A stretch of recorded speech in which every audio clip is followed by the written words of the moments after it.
Akunne hesitated. She had heard the stories about powerful magic and the dangers that came with it, but she was desperate. She had tried everything else, and nothing had worked.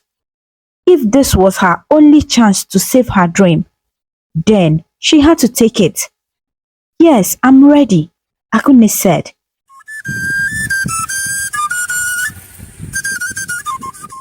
In a small village called Umueze, there lived a young girl named Akunne. Akunne was full of dreams and hopes for a better life. She lived with her parents, who were farmers. They were good people, but they were not rich. They worked very hard on their farm every day to provide food for the family and to make sure Akunne could go to school. Akunne loved her parents very much and was very grateful for everything they did for her. She always listened to their advice and respected them. After finishing her secondary school, Akunne knew that her parents couldn't afford to send her to the university. They simply didn't have enough money, but Akunne didn't let this make her sad. She knew that there were many ways to become successful in life, and she was determined to find her own way. One day, after thinking long and hard, Akunne decided to learn a skill. She wanted to do something with her hands, something that could help her earn money and support her parents. She thought about it for a while and decided that she would learn how to make hair. Hairdressing was something Akunne always found interesting. She loved how a good hairstyle could make someone look beautiful and feel happy. So she told her parents about her decision. Her parents were very happy with her choice. They knew that learning a skill would help Akunne become independent and successful. They quickly found a hairdresser in the village who was willing to teach Akunne everything she needed to know about making hair. Akunne was excited and couldn't wait to start her training. For the next few months, Akunne went to the hairdresser's shop every day. She worked hard, learning how to braid hair and how to style it in different ways. She practiced every day, even on weekends. She was determined to be the best hairdresser she could be. Her teacher was impressed with her dedication and how quickly she learned. As the months passed, Akunne became very good at hairdressing. She could braid hair faster than most people, and her styles were always neat and beautiful. People in the village started to notice her talent. Some of them even came to the shop just to have their hair done by Akunne. This made her very proud, and it also made her think about what she wanted to do next. When Akunne finished her training, her parents were overjoyed. They were proud of their daughter and all that hard work she had done. They knew she was now ready to start her own business and become successful. Akunne's parents wanted her to open a small hair salon in their village. They believed that she could do well right there in Umueze, where people already knew and liked her. One evening, Akunne's parents sat her down to talk about her future. They told her that they had saved some money for her. It wasn't much, but it was enough to help her start a small hair salon in the village. They explained that if she opened a salon in Umueze, she would have customers who already knew her and liked her work.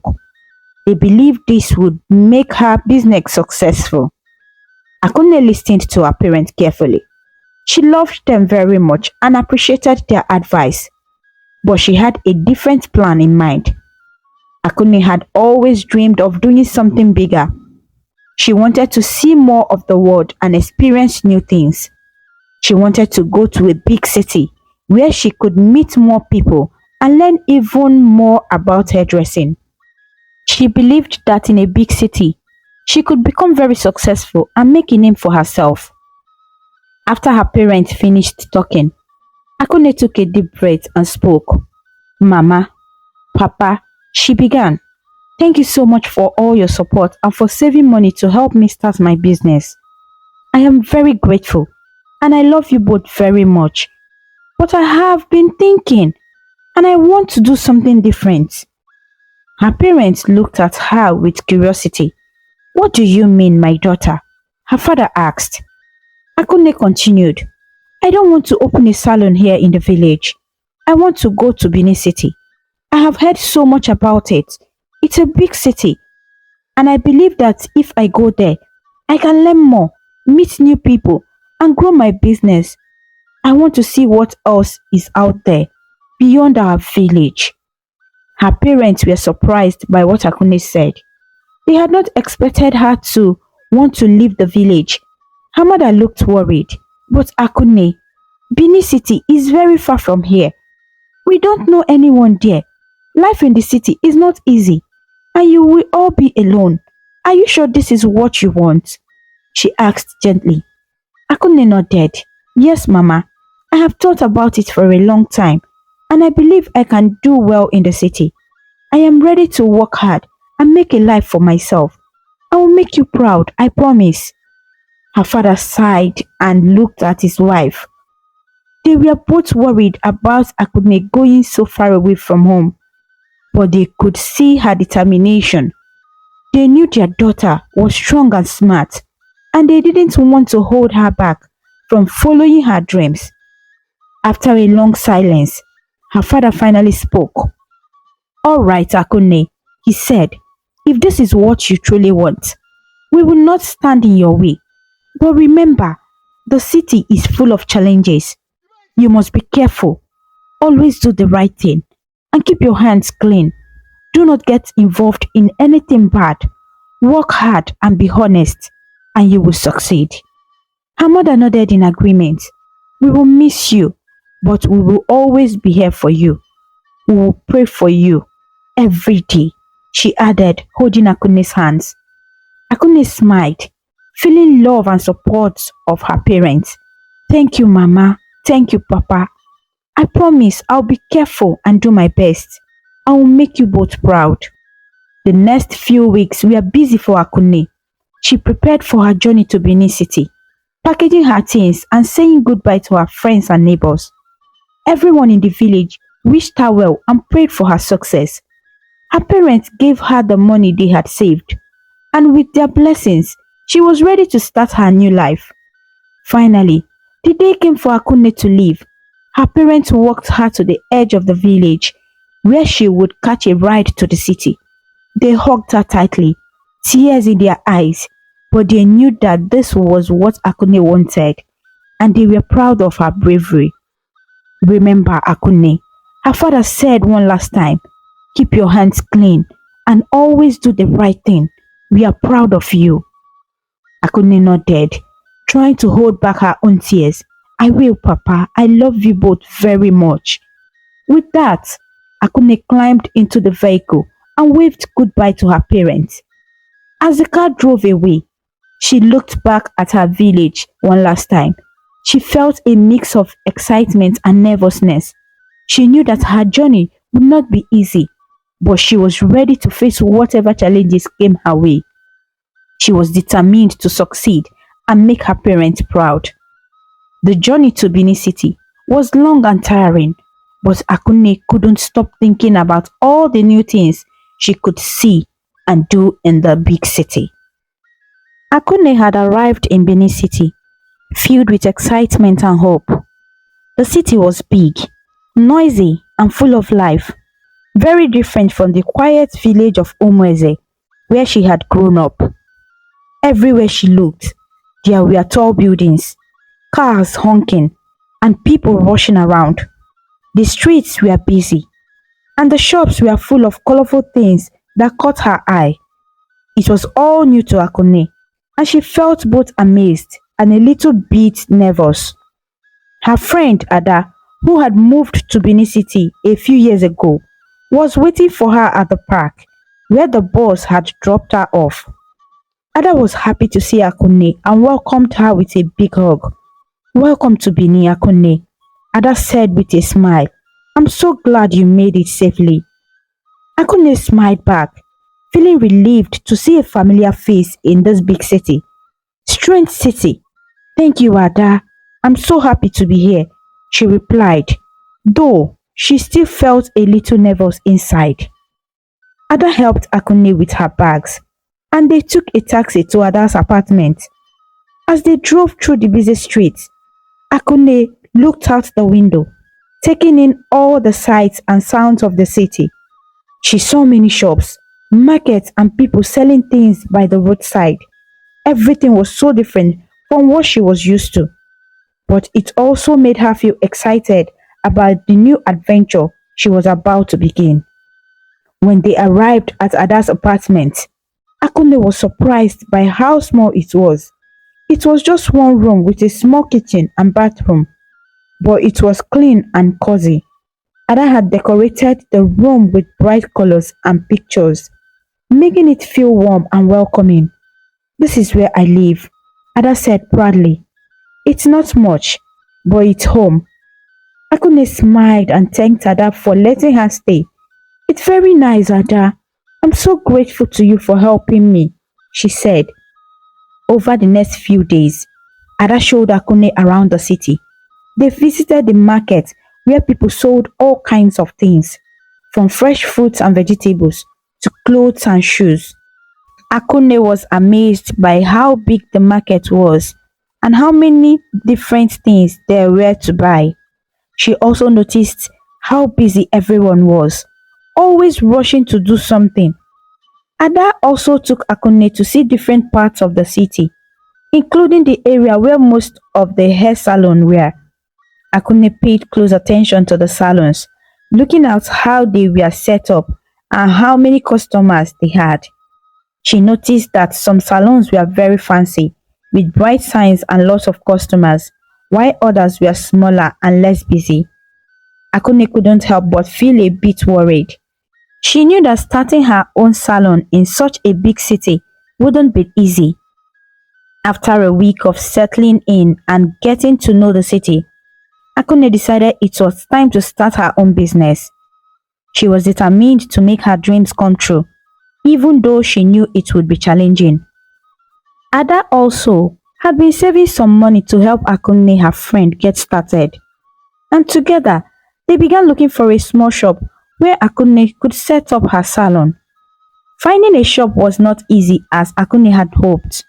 The rent for most of the spaces they looked at was very high, much more than what Akunne had. They visited several places, but each time they found a shop, the rent was too expensive or the location wasn't right. Akunne started to feel a little discouraged, but Ada kept encouraging her not to give up. Finally, after days of searching, they found a small shop in a quiet part of the city. The shop was not very big, but it was clean and affordable. It was on a small street where a few other businesses were located, including a tailor shop and a small grocery store. Akune liked the shop because it was in a neighborhood where people lived, which meant there would be potential customers nearby. "This is perfect," Akune said with a smile. "It's not too expensive and it's close to where people live. I think this could work." Ada agreed. "Yes, it's a good place to start. I know it's not in the busiest part of the city, but it's a good neighborhood and people will come if they know you are good at what you do." Akune felt hopeful again. She signed the lease for the shop and began to set up her salon. She used the money her parents gave her to buy the things she needed: a few chairs, a mirror, combs, scissors, and hair products. It wasn't much, but it was enough to get started. Akune worked hard to make the small space look nice and welcoming. She cleaned the shop, painted the walls, and arranged everything neatly. Finally, after days of hard work, the salon was ready to open. Akune stood in the middle of the shop, looking around at what she had created. It wasn't fancy, but it was hers, and she was so proud of it. She named the salon Akune's Hair Heaven and put up a small sign outside the shop. On the first day of business, Akune woke up early, filled with excitement and a little bit of nervousness. She got dressed and walked to the salon, hoping that customers would come. She opened the door, swept the floor, and waited. The hours passed, but no one came. Akunne tried to stay positive, telling herself that it was only the first day and that people might not know about her salon yet. But as the days went by, things didn't get better. Some people would walk by the shop, but very few would come inside. On most days, Akunne sat in the salon for hours without seeing a single customer. The rent was due at the end of the month, and Akunne was starting to worry. The money her parents gave her was running out, and she wasn't making enough to cover the costs. One evening, as Akunne walked back to Ada's apartment, she felt a deep sadness. She had worked so hard to get this far, but it seemed like nothing was going her way. She missed her parents and the simple life in the village. She began to wonder if she had made a mistake by coming to the city. Maybe she should have stayed in Umweze and opened a salon there, where people knew her and where life was easier. When she got home, Ada noticed that Akunne was feeling down. "What is wrong, Akunne? You seem sad," Ada asked. Akunne sighed and sat down. "I don't know, Ada. I'm just so worried. The salon isn't doing well, and I'm running out of money. I don't know what to do. Maybe I made a mistake by coming here." Ada sat down next to her and put her arm around her friend. "Don't say that, Akunne. You've done so much already. Starting a business is never easy, especially in a big city like this. But I know you can do it. You are talented and you are a good worker. Things will get better. You just have to keep trying." Akunne nodded, but she still felt unsure. "I hope you are right, Ada. I just don't know how much longer I can keep going like this." Ada thought for a moment and then said, "Why don't you try something different? Maybe you could offer a special discount or tell people about your salon in the market. You could even make some flyers and hand them out to people." Akunne considered Ada's suggestion. "That's a good idea," she said. "I'll try to do that tomorrow." The next day, Akunne woke up with a new sense of determination. She made some flyers with Ada's help and spent the day walking around the neighborhood and the market, handing them out to people. She smiled and introduced herself, telling everyone about her new salon and the services she offered. As she handed out the flyers, Akunne noticed that people seemed interested, but still, very few people came to the salon. By the end of the day, she was tired, but she was also hopeful that her efforts might start to pay off. However, the days continued to pass, and the business remained slow. Akunne was starting to lose hope.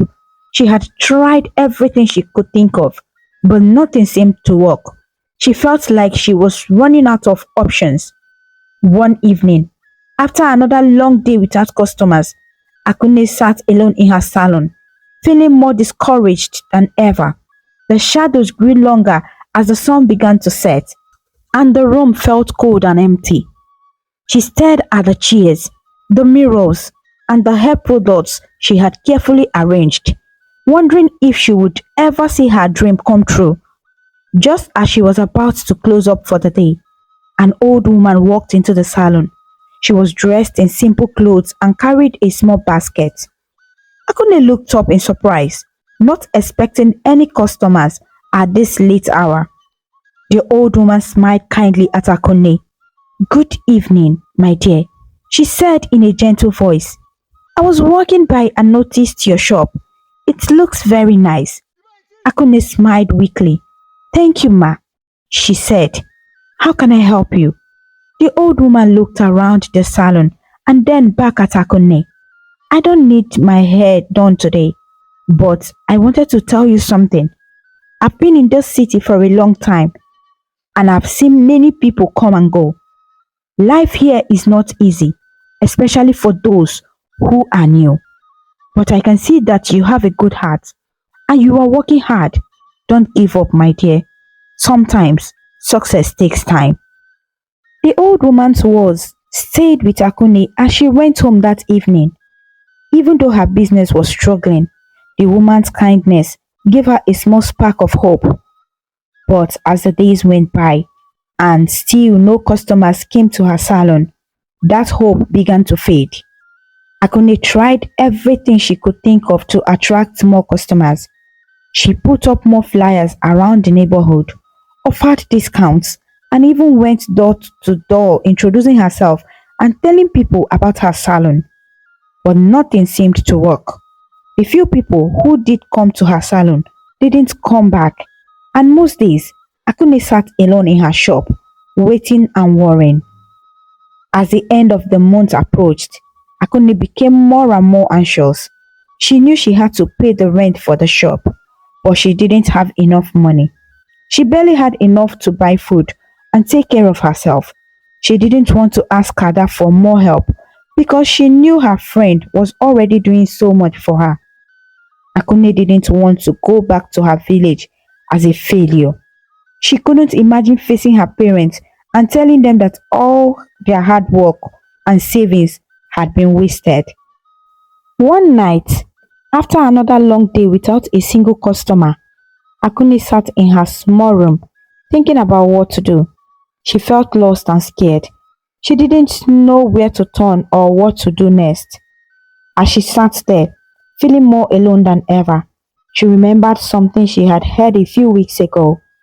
While walking through the market one day, she had overheard some women talking about a powerful juju or magic man that could bring good fortune and success. They said it was in a small village in a distant town in Enugu State, and that people who were desperate enough to seek it could find it if they were willing to pay the price. At that time, Akunne had dismissed the idea. She didn't believe in using magic to get what she wanted. Her parents had always taught her to work hard and be honest, and she knew they would never approve of her using juju to succeed.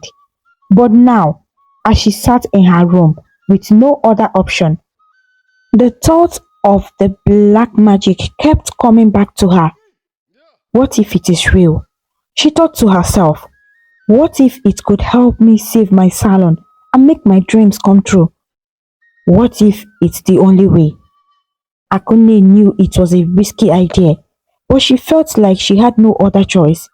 She had tried everything else, and nothing had worked. The more she thought about it, the more she felt like she had to at least try. She couldn't just sit back and do nothing while her dreams slipped away. The next morning, Akunne made up her mind. She would go to Enugu State and find the juju man. She didn't know exactly where to look for the man, but she figured that if she asked around, someone would point her in the right direction. She packed a small bag with few clothes and some food, and with the little money she had left, she set out on her journey. The trip to Enugu State was long and tiring. Akunne took a bus from Benin City, and the ride seemed to go on forever. She watched the landscape change as they left the city and traveled deeper into the countryside. The tall buildings and busy streets of Benin were replaced by fields, trees, and small villages. As they got closer to Enugu, the road became rougher and the bus had to slow down to avoid too many potholes. Akunne's mind raced with thoughts and questions as the bus bounced along the road. She wondered if she was doing the right thing. What if the juju didn't work? What if it was just a story and there was no magic that could help her? What if she was wasting the last of her money on a wild goose chase? But then she thought about her salon, her dreams, and her parents' hopes for her. She couldn't give up now. She had to see this through no matter what. When the bus finally arrived in Enugu State, it was late in the afternoon. The sun was starting to set, casting a warm orange glow over the town. Akunne got off the bus and looked around. The town was very smaller and quieter than Benin City. There were a few shops, some houses, and not many people on the streets. She felt a little out of place, but she was determined to find what she was looking for. She started asking the people she saw about the juju man's house. At first, no one seemed to know what she was talking about.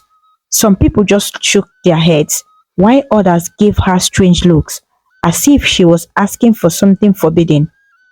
But Akunne didn't give up. She kept asking, moving from one person to the next, until finally, an old man sitting outside a small shop nodded his head. Yes, I have heard of the man, the old man said in a low voice. The old man looked at her for a long time, as if trying to decide whether to help her or not. Then he sighed and pointed to a narrow dirt road that led out of the town and into the forest. Follow that road, he said. It will take you to the shrine where the native doctor is. But be careful, young lady. The power you seek may not bring you the happiness you think it will. Akunne thanked the man and started down the dirt road. The sun was setting quickly, and soon the light began to fade. The road wound through the forest, and the trees cast long dark shadows over the path. The air grew cooler, and Akunne wrapped her arms around herself, feeling a chill that wasn't just from the cold. As she walked deeper into the forest, the sounds of the town faded away, replaced by the rustling of leaves and the occasional call of a bird. Akunne kept walking, her footsteps the only sound in the quiet, darkening forest. She felt a growing sense of unease, but she pushed it aside. She had come too far to turn back now. After what felt like hours of walking, Akunne finally saw a faint light in distance. She quickened her pace, and as she got closer, she saw that the light was coming from a small shrine hidden among the trees. The shrine was old and made of wood, with a thatched roof and walls covered in vines. A single candle burned inside, casting flickering shadows on the ground. Akunne hesitated at the entrance of the shrine, feeling a mix of fear and anticipation. She had never done anything like this before, and she didn't know what to expect, but she knew she had to go in. Taking a deep breath, she stepped inside. The inside of the shrine was dark, except for the light of the candle. The air was thick with the scent of incense, and strange symbols were painted on the walls. In the center of the room sat an old woman, her face hidden in the shadows. She was dressed in robes made of dark clothes, and she held a staff in one hand. The old woman sat silently, studying Akunne with her sharp, piercing eyes. It felt as if the woman could see right through her, into her deepest thoughts and fears. After what felt like an eternity, the old woman finally spoke. Young one, you have traveled a long way to find me, she said in a low, almost whispering voice. Tell me, what is it that you seek? Akunne swallowed hard and stepped forward. Her heart was pounding in her chest, but she forced herself to speak. I have come to seek your help, she said, her voice trembling. My business is failing, and I don't know what else to do. I need the juju to help my business succeed. The old woman nodded slowly, as if she had heard this request many times before. The juju you seek is powerful, she said. It can give you what you desire, but it comes with a price. Are you ready to pay that price? Akunne hesitated. She had heard the stories about powerful magic and the dangers that came with it, but she was desperate. She had tried everything else, and nothing had worked. If this was her only chance to save her dream, then she had to take it. Yes, I'm ready, Akunne said, her voice steady. I will do whatever it takes. The old woman's eyes gleamed in the candlelight, and she leaned forward, her voice taking on a more serious tone. Listen carefully, young one, she said. The juju will bring you success, but it requires you to follow certain rules. You must remove all the mirrors from your shop. Not a single mirror should be allowed inside. and no customer must ever bring a mirror into your salon. If anyone sees their reflection in your shop, the juju will turn against you. You will lose your mind and your secrets will be exposed to the world. Akunne felt a chill run down her spine.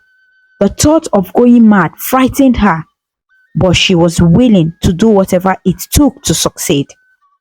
I understand, she said, trying to sound braver than she felt. I will remove all the mirrors from my shop. The old woman continued, you must also make sure that your workers do not betray your secret. They must swear an oath of loyalty, promising never to reveal what they know. If they break this oath, they too will suffer madness. You must be careful in choosing whom you trust. Akunne nodded, taking in every word. She knew this was serious, but she couldn't let fear stop her for now. She had come too far. I will do as you say, she promised. The old woman slowly rose from her seat, and with a wave of her hand, she gestured for Akunne to follow her. Akunne's heart raced as she followed the old woman to the back of the shrine, where a small altar stood. On the altar were strange objects, dried herbs, animal bones, and a small clay pot filled with a dark, mysterious liquid. The old woman picked up the clay pot and held it out to Akunne. Take this, she said. This is the juju you seek. You must sprinkle a few drops of this liquid at the entrance of your shop every morning before you open. It will attract customers to your salon and bring you the success you desire. But remember, do not forget the rules. The mirrors must stay out, and your workers must keep your secret. Do you understand? Akunne reached out with trembling hands and took the clay pot. It felt heavy in her hands, as if it carried not just the liquid, but the weight of the decision she was making. She looked up at the old woman and nodded. I understand, she said quietly. The old woman gave her a final stern look. Go now, she said. Return to your shop and do as I have told you. May the juju bring you the success you seek. But be warned, if you break the rules, the consequences will be there. Akunne thanked the old woman and carefully placed the clay pot inside her bag. She felt a strange mix of fear and excitement as she left the shrine and stepped back into the cool night air. The forest around her was dark and silent, but she could still feel the old woman's eyes watching her even as she walked away. The journey back to Benin City felt longer than before. Akunne's mind was racing with thoughts and worries. She knew what she had to do, but the weight of the decision she had made hung heavy on her shoulders. She wondered if she had done the right thing, but deep down, she knew there was no going back now. When she finally arrived in Benin City, it was early morning. The streets were still quiet, with only a few people up and about. Akunne headed straight to her salon, feeling more determined than ever to make her business a success. As soon as she entered the shop, she began to remove all the mirrors. There were only a few, but each one felt like a reminder of the risk she was taking. She wrapped them in clothes and placed them in a storage room at the back of the shop, making sure they were out of sight. Next, she went to the entrance of the shop and carefully opened the clay pot. The liquid inside was thick and dark, with a strong earthly smell. Akunne took a deep breath and sprinkled a few drops of the liquid at the door, just as the old woman had instructed. She watched as the liquid soaked into the ground, and for a moment, she felt a strange sensation, as if the air around her shifted slightly. With the mirrors gone and the juju in place, Akunne took a step back and looked around her shop. It felt different now, almost as if it were alive with a new energy. She couldn't explain it, but she knew that something had changed. Later that day, Akunne opened her salon as usual, but this time something was different. As the hours passed, she noticed more people walking by her shop, glancing inside with curiosity. Before long, the first customer of the day walked in, another, then another. By the end of the day, Akunne had served more customers than she had in the past several weeks combined. Akunne could hardly believe it. The juju was working.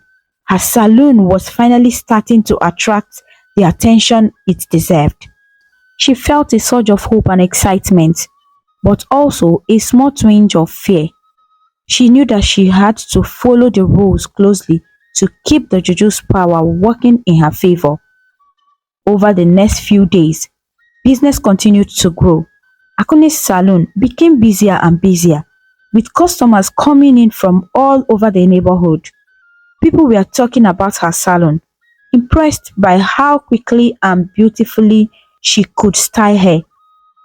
Akunne hired a few workers to help her manage the growing number of customers, but she was careful to choose only those she could trust. Each of them swore an oath to keep the secret, just as the old woman had instructed. But as her success grew, so did the whispers among the other salon owners in the city. People started to notice the strange rules at Akunne's salon, how there were no mirrors, and how customers' bags were always checked before they entered. Some thought it was odd, while others began to gossip and wonder if there was something more going on. Akunne heard the whispers, but she paid them no mind. She was focused on her business, and as long as the juju kept working, she didn't care what people said. Her salon was finally thriving, and she was determined to keep it that way. But even as her success grew, the fear of breaking the rules lingered in the back of Akunne's mind. She knew that one mistake could ruin everything, and the thought of losing her sanity haunted her every day. Still, she pushed those thoughts aside and continued to sprinkle the juju at the entrance of her shop each morning. The customers kept coming, and Akunne's dreams was finally coming through. But deep down, Akunne couldn't shake the feeling that the old woman's warning was still hanging over her like a dark cloud wanting to burst.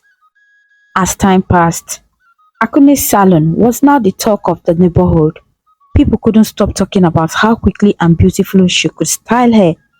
Her salon, Akunne's Hair Heaven, had become the go-to place for anyone who wanted their hair done right. Every morning, Akunne woke up early, sprinkled the juju at the entrance of her shop, and opened her doors to the growing number of customers who were eager to have their hair styled by her. At first, Akunne couldn't believe how fast her business had turned around. Just a few weeks ago, she had been struggling, worried that her dream would never come true. But now, the salon was always busy, and there were days when she couldn't even find time to take a break. Customers were coming from all over the neighborhood, and some even traveled from other parts of the city just to have their hair done at Akunne's salon. But with the success came challenges.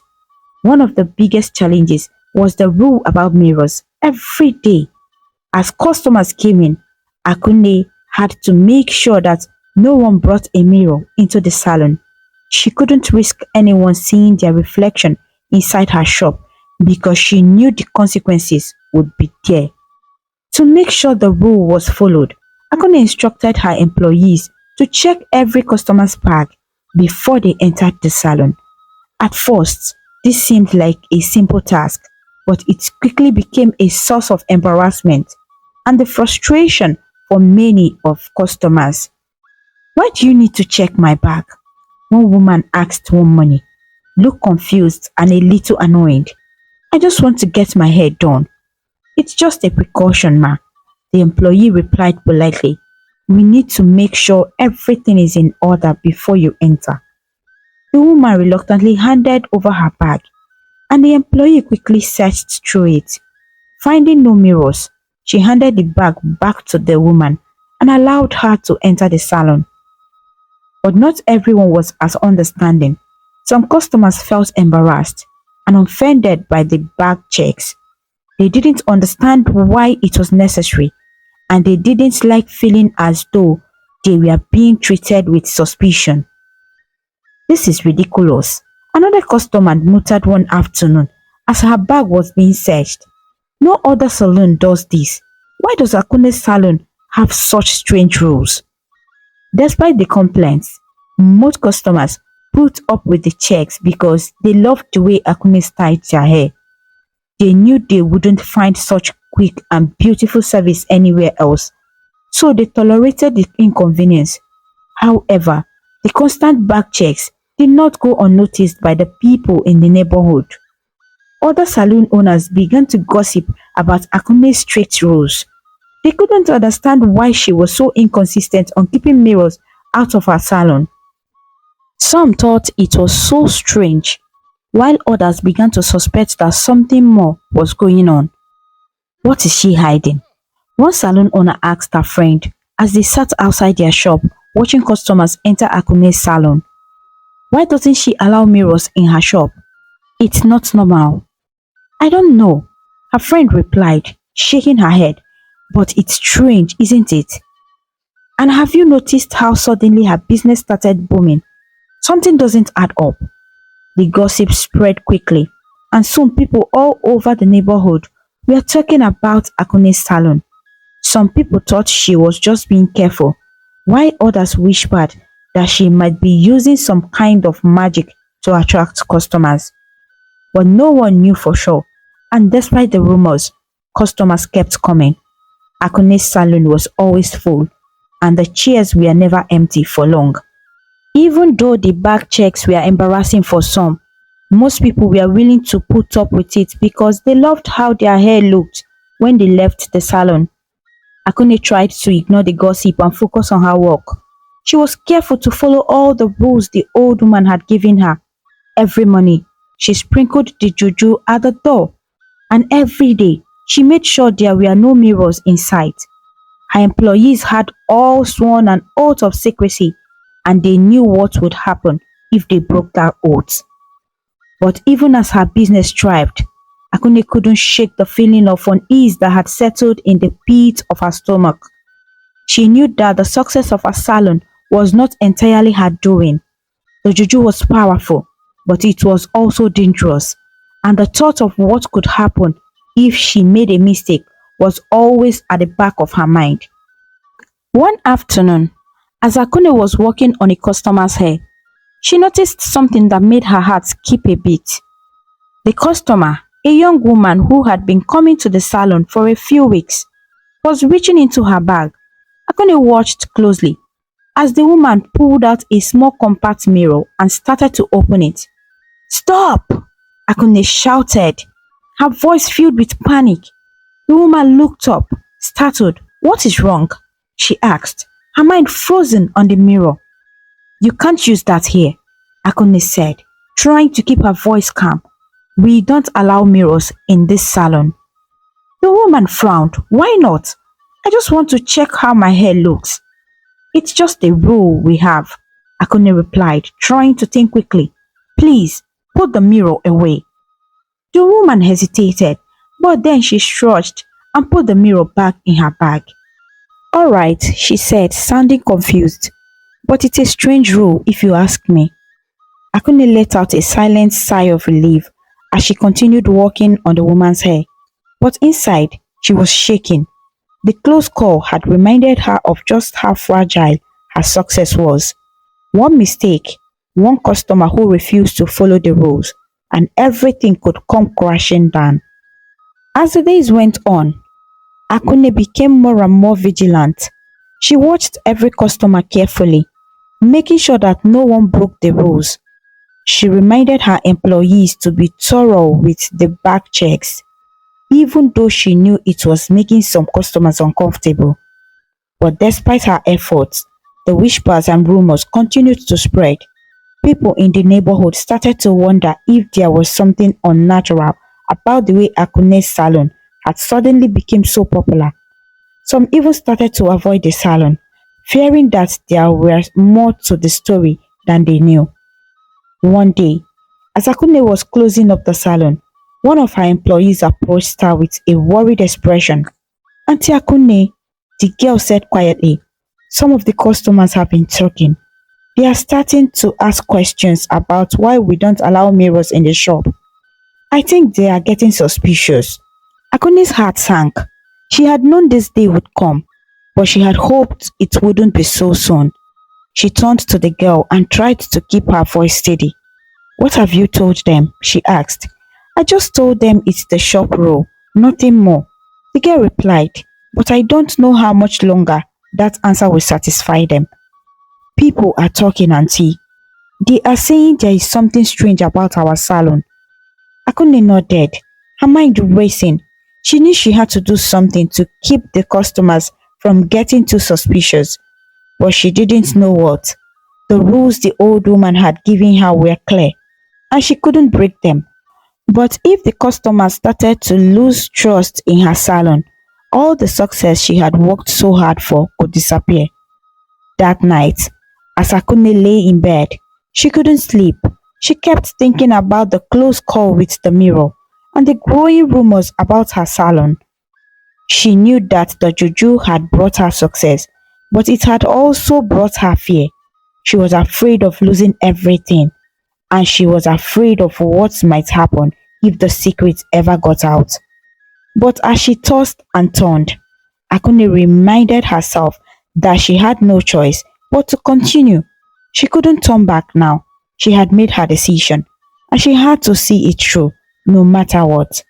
The only thing she could do was to be careful and hope that the customers would continue to follow the rules. The next morning, Akunne woke up early, as she always did. She went through her usual routine, getting dressed and preparing the salon and sprinkling the charm at the entrance of the shop. But today, there was a heaviness in her heart that she couldn't shake. She knew that the rumors were getting worse, and she was running out of time to keep her secret safe. When she opened the doors of the salon, the day started like any other day. Customers came in, chatted with each other, and sat down to have their hair done. Akunne smiled and greeted them warmly, but inside, she was filled with anxiety. As the day went on, Akunne noticed something that made her feel even more uneasy. One of her regular customers, a lady named Ejiro, seemed to be watching her more closely than usual. Ejiro had been coming to the salon for a few weeks, and while she had always been friendly, today she seemed different. She wasn't chatting with the other customers as much, and every time Akunne looked up, she caught Ejiro's eyes on her. Akunne tried to brush it off as her own nerves getting the best of her, but she couldn't help but feel that something was off. She finished styling a customer's hair and moved on to the next, but the feeling of being watched never left her. When Ejiro's turn finally came, she sat down in the chair and gave Akunne a small smile. Good morning, Auntie Akunne, she said, her tone polite but with a hint of something else. Curiosity, perhaps, or even suspicion. Good morning, Ejiro, Akunne replied, trying to keep her voice steady. How are you doing today? I'm well, thank you, Ejiro said, still watching Akunne closely. I was just thinking about how much I love coming to your salon. You always do such a great job with my hair. Thank you, Akunne said, forcing a smile. I'm glad you like it here. Ejiro nodded, but she didn't say anything more. As Akunne began to work on her hair, she couldn't shake off the feeling that something was about to happen, something that could change everything. As Akunne worked on Ejiro's hair, she couldn't help but notice that something was different. Ejiro, usually talkative and cheerful, was unusually quiet. She sat in the chair, her expression thoughtful, as if she was lost on her own world. Akunne felt a growing sense of unease as she continued to style Ejiro's hair. The usual lively atmosphere of the salon seemed dimmed by the heavy silence between them.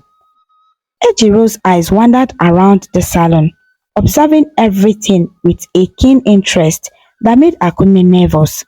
She could feel Ejiro's gaze lingering on the walls where mirrors should have been, on the other customers as they chatted, and on the employees who dutifully searched each customer's bag before allowing them to enter. It was clear that Ejiro was deep in thought, possibly trying to make sense of the strange practices that set Akunne's salon apart from others. Akunne tried to keep her movement steady as she walked, but the tension in the air was palpable. She could feel Ejiro's curiosity, the unspoken questions hanging between them like a thick cloud. The weight of the rumors that had been spreading throughout the neighborhood seemed to press down on her shoulders, and she couldn't shake the feeling that something was about to change. Ejiro occasionally glanced up, her eyes meeting Akunne's in the reflection of the blank wall in front of them.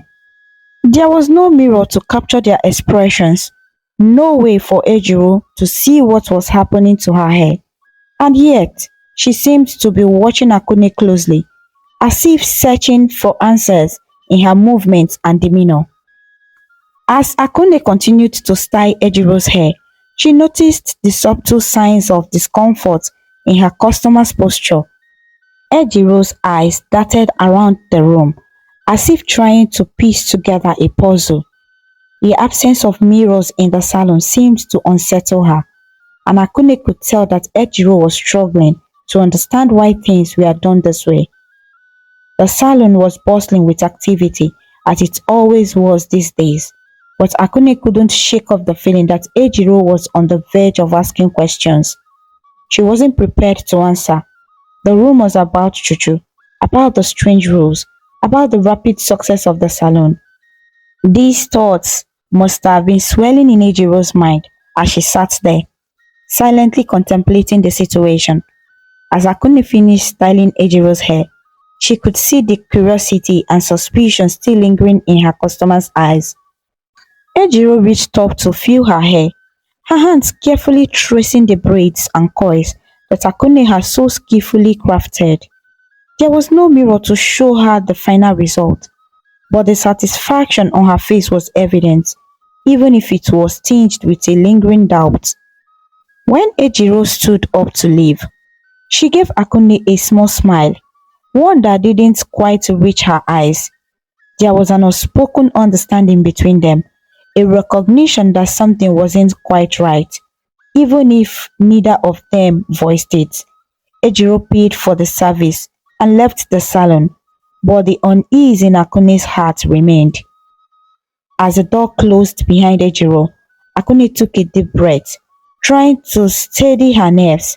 The conversation that had never happened weighed heavily on her, and she knew that the rumors were no longer just whispers.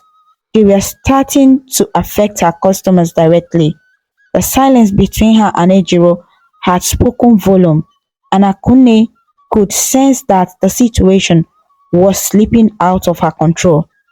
The rest of the day passed in a blur, but Akunne couldn't shake the feeling that everything was about to change. The rumors, the strange rules, the fear that had driven her to seek out the juju in the first place. It was all catching up to her. She could only hope that she would be able to hold everything together. But deep down, she knew that the cracks were starting to show.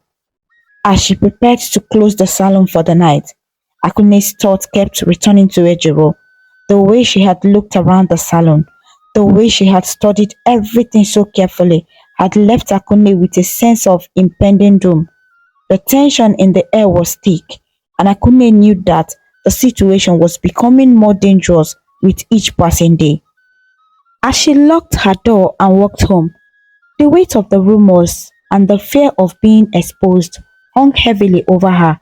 She had built her success on a foundation that now seemed as fragile as glass, and with each day that passed, the risk of it all shattering grew greater. That night, as she lay in bed, Akunne couldn't sleep. The memory of Ejiro's thoughtful gaze and the unspoken questions haunted her. The rumors were growing louder, and soon, she feared, they would be impossible to ignore. All she could do now was hope that the whispers would die down and that her customers would continue to trust her. But deep down, she knew that the challenges ahead would not be easy to overcome. Ejiro left Akunne's salon feeling unsettled. The experience had been different from her usual visits, and the atmosphere had felt heavy, almost oppressive. As she walked home, her mind kept returning to the strange practices at the salon. No mirrors, the constant back checks, and the rumors she had heard. Ejiro couldn't shake the feeling that something wasn't right. When Ejiro reached her home, she was greeted by the familiar warmth and comfort of her family's small house. But even the comforting smells of dinner cooking on the stove couldn't take her mind off what she had just experienced. Ejiro's mother, a wise woman who was respected in their community, noticed the troubled look on her daughter's face. Without a word, she placed a hand on Ejiro's shoulder, offering silent comfort and understanding. Later that evening, as the family gathered around the table for dinner, Ejiro's thoughts remained distant. Her mother watched her closely, sensing that something was troubling her daughter deeply. After dinner, Ejiro's mother gently guided her to the quiet corner of the house where they often sat to talk. Ejiro hesitated, not wanting to worry her mother, but she knew she couldn't keep her thoughts to herself any longer. As they sat together, Ejiro's mind raced with everything she had seen and heard at the salon. She thought about the strange absence of mirrors, the way Akunne's salon had become so popular so quickly, and the rumors that had been spreading about the use of juju. Ejiro had never been one to believe in superstition easily, but the evidence was starting to pile up in a way she couldn't ignore. Her mother, a woman of deep intuition and wisdom, listened to Ejiro's unspoken concerns. She could see the fear and confusion in her daughter's eyes, and she knew that something serious was weighing on her mind. Without asking any direct question, she offered Ejiro a knowing look, encouraging her to share what was troubling her. Ejiro finally began to piece together the thoughts she had been swelling in her mind all day. She thought about how Akunne had avoided giving clear answers to her questions, how the other customers in the salon had seemed equally uneasy, and how the rumors about juju had started to make more sense. As she reflected on everything, Ejiro felt a growing sense of dread. Her mother watched Ejiro closely, her expression calm and patient. She could see that her daughter was struggling with something important, something that needed to be understood. After a moment of silence, Ejiro's mother stood up and walked to a small wooden box that she kept on a shelf. She opened the box and carefully took out a small old mirror that had been passed down through their family for generations. The mirror was small enough to fit in the palm of a hand, but its surface was smooth and clear, reflecting the light of the room. Ejiro's mother handed her the mirror, a silent gesture that carried with it the weight of their family's traditions and the wisdom of the generations that had come before. Ejiro understood immediately what her mother was trying to convey. The mirror was more than just an object. It was a symbol of truth, clarity, and protection.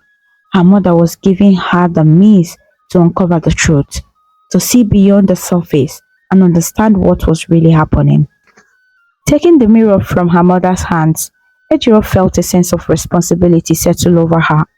She knew that she had to return to Akunne's salon, not just as a customer, but as someone determined to find out the truth. The mirror would be her tool, her protection against whatever dark forces might be at play. 2 weeks later, Ejiro woke up one morning with a sense of purpose. She carefully placed the small mirror in her bag, making sure it was secure and hidden from view. She knew that the salon workers would check her bag before she entered, but she also knew that this mirror was special. It had been blessed and protected by her mother's wisdoms, and Ejiro felt confident that it would remain hidden until she was ready to reveal it. As Ejiro approached Akunne's salon, she could feel her heart pounding in her chest. She knew that today would be different from all her previous visits. Today, she was on a mission to uncover the truth, to see what Akunne was hiding. She walked through the door of the salon, her bag clutched tightly in her hand. The salon was as busy as ever, with customers chatting and laughing, unaware of the tension that Ejiro felt. The workers, as usual, asked to check her bag, and Ejiro handed it over with a calm smile. As they searched through her belongings, she watched them carefully, but they found nothing unusual. The mirror remained hidden, just as her mother had said it would. Ejiro sat down in the salon chair, her mind focused on what she needed to do. She waited patiently as Akunne began to work on her hair, her fingers moving swiftly and skillfully through the strands. But Ejiro's thoughts were elsewhere. She was waiting for the moment when she would reveal the mirror and see what truth it would show. As the minutes passed, Ejiro could feel the tension in the room rising, or maybe it was just her own nerves playing tricks on her.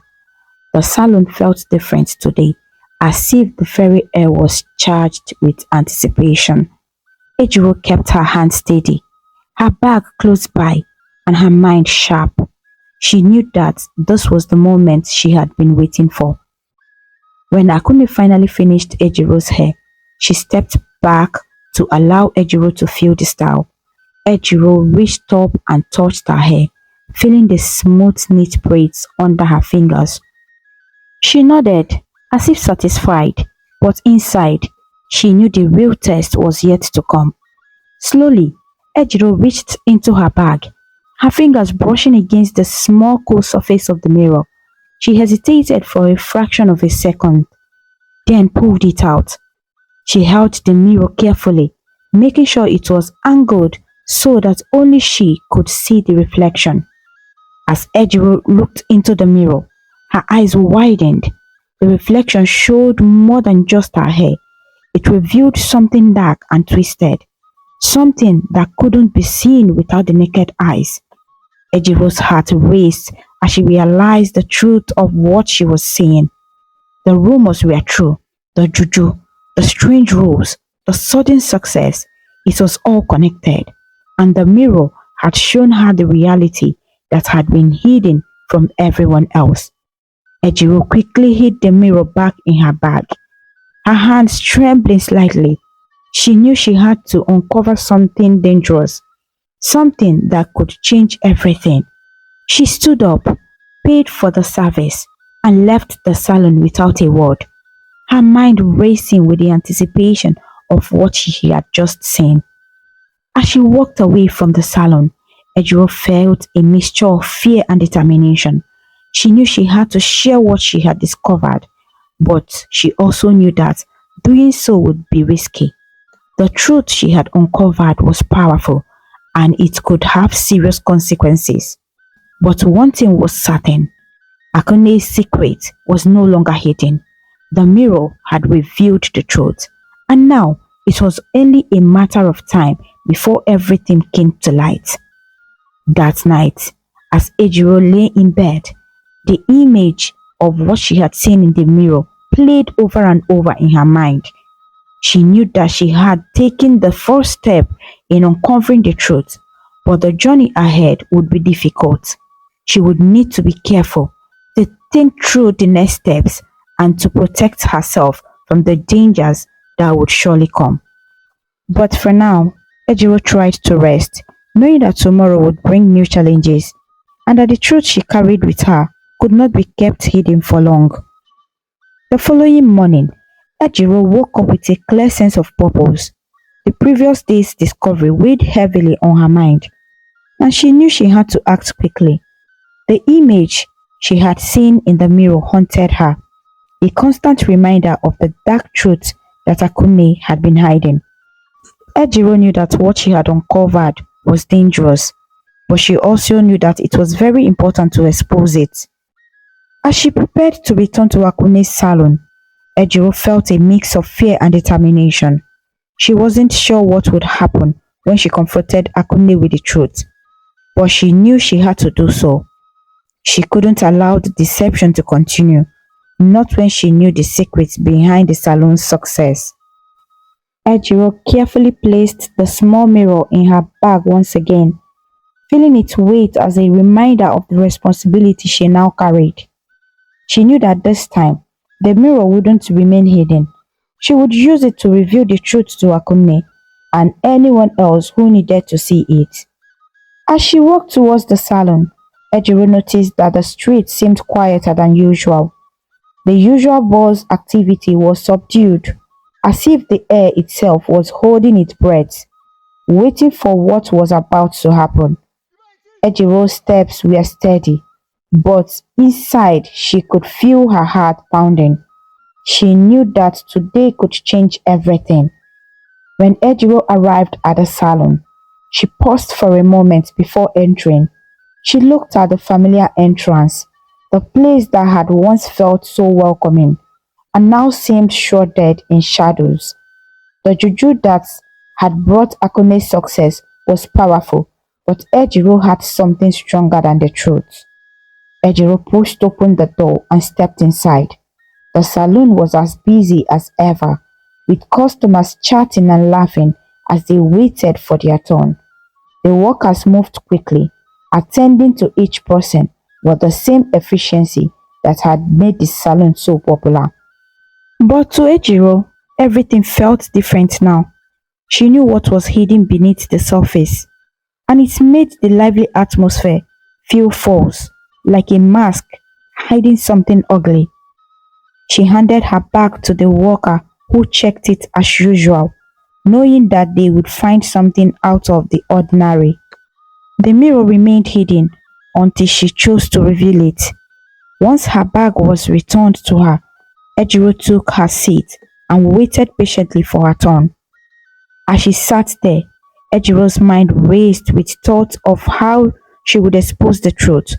She knew that it wouldn't be easy and that there could be consequences, but she was ready to face whatever came next. The truth had to come out no matter what. When it was finally her turn, Ejiro took a deep breath and walked to the chair where Akunne would style her hair. She felt a sense of calm wash over her, knowing that this was the moment she had been preparing for. She sat down and allowed Akunne to begin working, her hand steady as she reached into her bag and felt the cool surface of the mirror. As Akunne worked on Ejiro's hair, the air in the salon seemed to grow heavier. Ejiro could feel the tension building, not just in herself, but in the room around her. The other customers continued to chat and laugh, unaware of the storm that was about to break. But Ejiro knew that once she reviewed the mirror, everything would change. With her heart pounding in her chest, Ejiro slowly pulled the mirror from her bag. She held it in her hand, feeling its weight, and then she turned it towards herself, just as she had done the day before. The reflection in the mirror was clear and unmistakable, showing the truth that had been hidden for so long. Ejiro's eyes widened as she looked into the mirror, seeing once again the dark twisted reality that the charm had created. She knew that this was the moment she had been waiting for, the moment when she would finally expose the secret that had been kept hidden for too long. She turned the mirror around, revealing it to Akunne and everyone else in the salon. The truth was out, and there were no turning back. The moment Ejiro revealed the mirror to Akunne, the air in the salon seemed to freeze. Time slowed as everyone in the room felt an invisible shift. Something dark and powerful that had been lurking beneath the surface, now rising to the forefront. Akunne's eyes widened in horror as she saw the mirror. Her worst fear realized. The black magic secret was no longer hidden, and its cause was about to be unleashed. Akunne took a step back, her heart racing with fear. She knew what was coming, but there was nothing she could do to stop it. The curse she had so desperately tried to avoid was now turning against her. She could feel its grip tightening around her mind, squeezing her thoughts until they twisted into something unrecognizable. The room around her began to spin, the colors and shapes blending together in a chaotic swirl. Ejiro, still holding the mirror, watched in shock as Akunne began to crumble before her eyes. The confident, successful woman who had built a thriving salon was now a shadow of herself, her eyes wide with terror as the curse took hold. Akunne's hand flew to her head, clutching at her hair as if trying to keep her thoughts from escaping. Her breath came in raged gasps, each one more frantic than the last. The customers in the salon, who had been so unaware of the danger, now stared in stunned silence. The lively chatter and laughter had vanished, replaced by an air stillness as they watched the scene unfold. They didn't know what was happening, but they could feel the fear in the air, a fear that gripped them all and refused to let go. Akone's workers, who had been sworn to secrecy, felt the curse as well. Their minds, once clear and focused, began to unravel under the weight of the oaths they had taken. They could feel the madness creeping in, twisting their thoughts and filling their minds with dark, irrational fears. One by one, they stumbled, clutching their heads, their faces contorted in pain as the curse spread through them like wildfire. Ejiro, still holding the mirror, took a step back, her heart pounding with a mix of fear and determination. She hadn't expected the curse to be so powerful, so immediate, but now that it had been unleashed, there was no going back. The truth had come to light, and the consequences were unfolding right before her eyes. Akunne collapsed to the floor, her hands still clutching her head as she rocked back and forth. Her thoughts a jumbled mess of fear and confusion. The curse had taken full control, leaving her a shell of the woman she once was. The vibrant, successful salon owner was gone, replaced by someone who no longer knew who she was or what she was doing. The other customers began to back away, their faces pale with shock and fear. They didn't understand what had happened, but they knew they needed to get out of there. Slowly, they began to edge towards the door, their movements cautious and hesitant, as if they were afraid that the curse might reach out and grab them too. As the customers fled the salon, Ejiro remained where she was, the mirror still in her hand. She knew she had done the right thing by revealing the truth, but the weight of what had happened hung heavily on her. The salon, once full of life and energy, was now silent, the air thick with the remnants of the curse that had been unleashed. Akunne remained on the floor, lost in her madness, while her workers, equally affected, slumped against the walls, their minds shattered by the power of the oaths they had taken. The salon, once a place of beauty and success, had become a scene of devastation, a testament to the dangers of meddling with dark forces. Ejiro took a deep breath and slowly put the mirror back into her bag. The truth had come out, and the curse had done its work. There was nothing more she could do here. With a heavy heart, she turned and walked out of the salon, leaving behind the echoes of what had once been a thriving business. As she stepped outside into the sunlight, Ejiro felt a strange mix of relief and sorrow. The curse had been revealed, but the price had been high. The vibrant life of the salon was gone, replaced by a haunting silence that would linger long after she was gone. Ejiro walked away, her steps slow and measured. She knew that the story of Akunne's salon would spread quickly, that people would talk about what had happened here for years to come. But for now, all she could do was move forward, carrying with her the knowledge of the dark truths she had uncovered and the heavy burden of what it had cost. The news of what had happened at Akunne's salon spread through the neighborhood like wildfire. People whispered about the curse, about how Akunne had fallen to the ground, clutching her head in madness, and how her workers had suffered the same fate. The once traveling salon had become a place of fear and horror, and everyone was talking about it. At first, there was disbelief. How could such a successful business, one that had brought so much beauty and happiness to its customers, fall apart so quickly? But as more and more people shared their stories, the truth became impossible to ignore. Akunne's success had not come from hard work alone, something unnatural behind it all. The community, which had once admired Akunne, now felt betrayed and angry.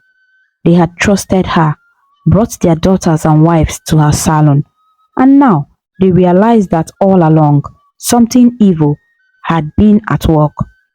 Fear turned to anger as the people of the neighborhood began to gather, their voices growing louder as they demanded justice. A crowd started to form outside the salon, people from all walks of life coming together, united by their outrage. Mothers clutched their children close, whispering about the dangers that had been hidden in plain sight. Fathers spoke of the need to cleanse the community of the dark influence that had taken hold. The air was thick with tension, and it was clear that the people would not rest until something was done. As the crowd grew larger, so did their determination. They decided that the salon, the source of the curse, needed to be destroyed. The building itself had become a symbol of deceit and danger, and the community wanted to rid themselves of it once and for all. They couldn't let it stand as a reminder of the dark forces that had been at play. The decision was made, and the crowd moved as one toward the salon. The doors, once welcoming and open to all, were now closed and silent. The people felt no fear as they approached, only a burning need to reclaim their neighborhood from the shadows that had overtaken it. Without hesitation, they began to tear down the salon.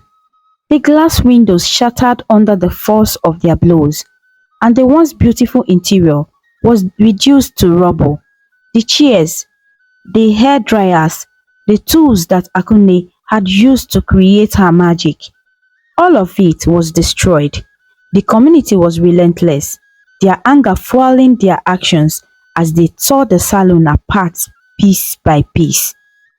As the destruction continued, the people's voices rose in a chant, a call for cleansing and renewal. The anger that had driven them to destroy the salon began to shift into something else, a desire to protect their community, to ensure that nothing like this could ever happen again.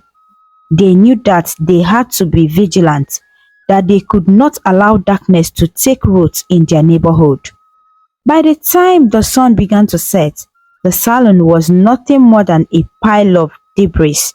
The curse had been rooted out, and the community felt a sense of relief, as though a heavy weight had been lifted from their shoulders. But there was also a lingering sadness, a recognition that something had been lost. Trust, perhaps, or the innocence of believing that such evil could never touch their lives. The crowd slowly dispersed, the people returning to their homes, exhausted but resolute. They knew that the story of Akunne's salon would be told for years to come, a cautionary tale about the dangers of seeking success at any cost. The memory of the salon would fade, but the lessons learned would remain. As night fell, the neighborhood grew quiet once more. The site where the salon had stood was now empty, a blank space where something dark had been purged. The people would rebuild, would move on, but they would never forget the day when their community had come together to cleanse itself of a terrible curse. In the days that followed the destruction of Akunne's salon, the neighborhood slowly returned to normal, but the memory of what had happened lingered in everyone's mind. The once bustling salon was now just an empty lot, a stark reminder of the dangers of seeking quick success at any cost. People spoke in hushed tones about Akunne, who had been taken away by her family. She remained lost in her own mind, the curse having stripped her of everything she once was. The vibrant, confident woman who had built a successful business was gone, replaced by someone who could no longer even remember her own name. The young people in the community who had once looked up to Akunne as a role model now saw her story as a warning. They realized that her success had been built on lies and dark forces, and that her downfall was inevitable. The allure of quick money and fame had led her down a dangerous path, one that had cost her everything. Parents told their children about Akunne's story, using it to teach them the importance of hard work, honesty, and patience. They reminded them that true success comes from dedication and integrity, not from shortcuts or hidden secrets.